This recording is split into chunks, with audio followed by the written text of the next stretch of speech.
Hello, welcome or welcome back to World on a String. Well, we're closed out 2024 and I'd like to take a moment and go back and review everything that I've knit this year. So I did cover, and I'll put a card up above, I already did a video on my 2024 solo sock club. So I'm just going to briefly overview what those socks were. I'll flash a quick picture so you can see what they are, and then you can follow up with the video if you'd like to see more.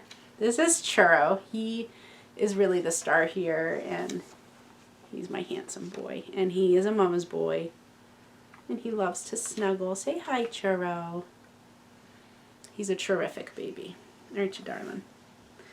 Okay, so for the 2024 sock club, we had vanilla socks times 6, and those are socks that had either a variegated or self-striping colorway, and in those cases I like to keep to a simple pattern so that to highlight the yarn and the colors in the yarn.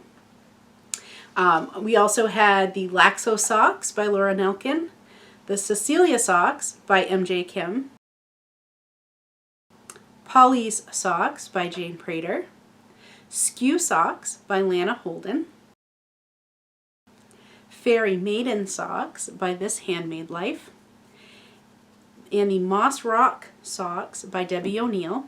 And there also was a 13th pair of socks, and this wasn't part of the club, but I also made the back side of Beyond socks, and the designer for those is Natalie Sheldon. And these were a gift, so I don't have them to show you, but I'll put a picture up of one of the socks that I made, as well as the photo that was on the pattern page.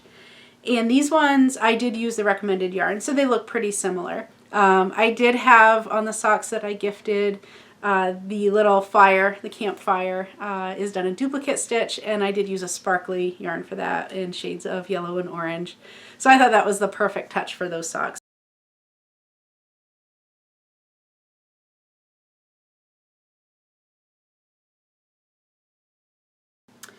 So back at the beginning of 2024, my niece had a birthday in February, and her mom set up for her, right around the time of her birthday, a fairy garden.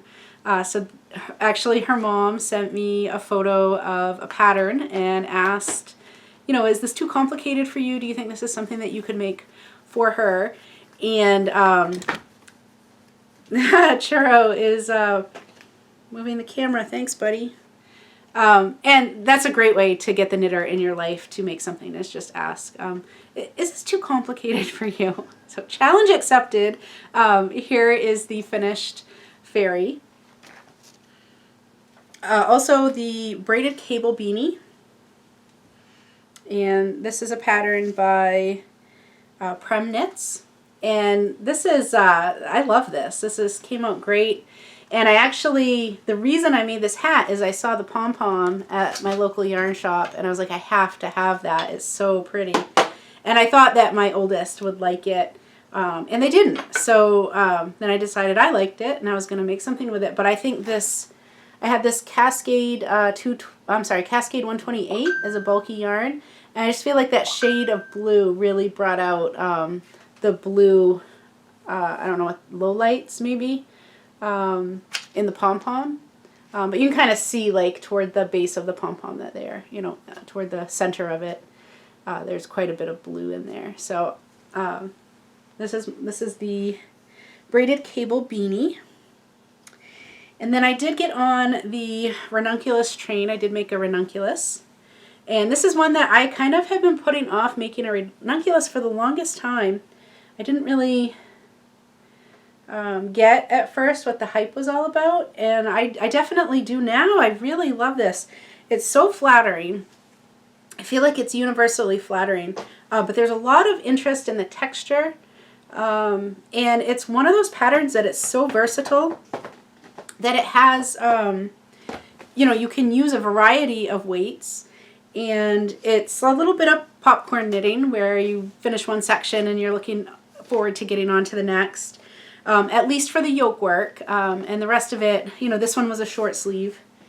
And for this particular sweater, I had a very specific amount of yarn that I knew it wasn't going to be enough to make sort of like a long sleeve winter type sweater. So this would need to be something light if I was going to have enough. And it came out perfectly. So I'm very pleased with how this came out. And I actually am kind of wanting like a winter version. So this was a DK weight. I think the weight is fine for, you know, like an autumn sweater. But I think I would like the longer sleeves. And this one's a little bit cropped, so this goes great with like some dresses. I don't typically wear high-waisted jeans with cropped. I prefer my sweaters to be a little bit longer and sit a little more at the hip.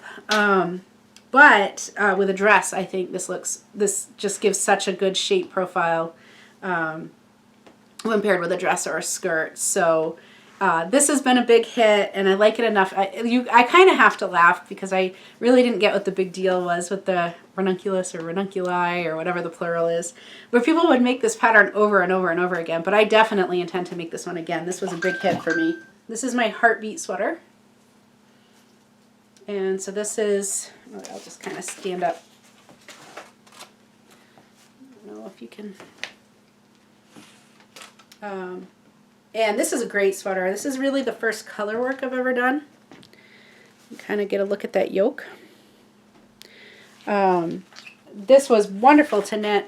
I had a great time with this. I love the yarn. Again, I think I did talk on this a little bit in a different video, but it was on the round nimble sock.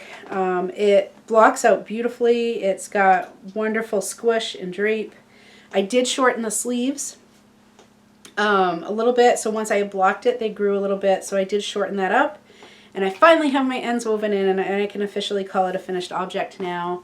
But yeah, this was a wonderful sweater to knit, and I would highly recommend it. The pattern is the Heartbeat sweater, and that's by Annie Lupton is the designer.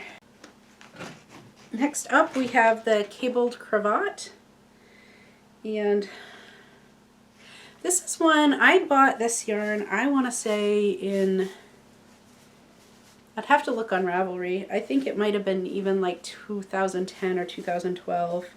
And this is Baby Alpaca Chunky, which I believe you can still get this yarn. And this is so soft. It's so nice and decadent. And it worked up beautifully in these cables. So this was a free pattern with the purchase of the yarn in the local yarn shop. And I did make 2 of these. So I made this one, I made another one in gray, which was gifted to my mother for Christmas. And I definitely could see myself making more of these in the future. It's just very luxurious knit, and it gives that little bit of warmth and squish and luxury around your neck in the wintertime. Also, I did little mini sweaters, and the pattern is called Cheers, and the designer is Cheryl Niemand. I'm not really sure if I'm saying that right, so apologies if I'm not. But the pattern is Cheers, and you could really use any weight of yarn you want. Just if you use a bigger weight and needle, you're going to get a bigger sweater. But I made these little ornaments for them, and basically I gave them away with presents, and those were the labels. And my cat is playing with the lighting. Churro, let go of that, buddy. Killing me here, bub. He is so adorable. All right, and then this isn't really one that I cast on in 2024, but it was a modification. So this was the Grown Up Cozy by Justina Lurkowska.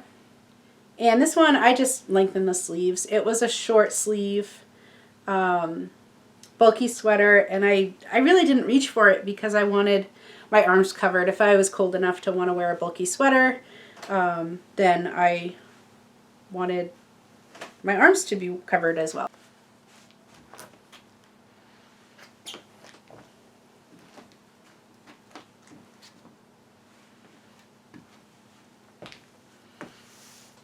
So I'm not sure if it really counts as a 2024 knit, but as a 2024 modification, we'll put it in as an honorary mention, I suppose. So that's everything I knit in 2024. I'm interested to see what you did. Let me know if you have anything planned for 2025. Anything that you knit in 2024 that you just really loved and would highly recommend, please leave a comment down below. And if there's anything you want me to talk about or knit or cover in the future, leave a comment about that as well. Thank you for joining me. Happy New Year, and we'll see you next time.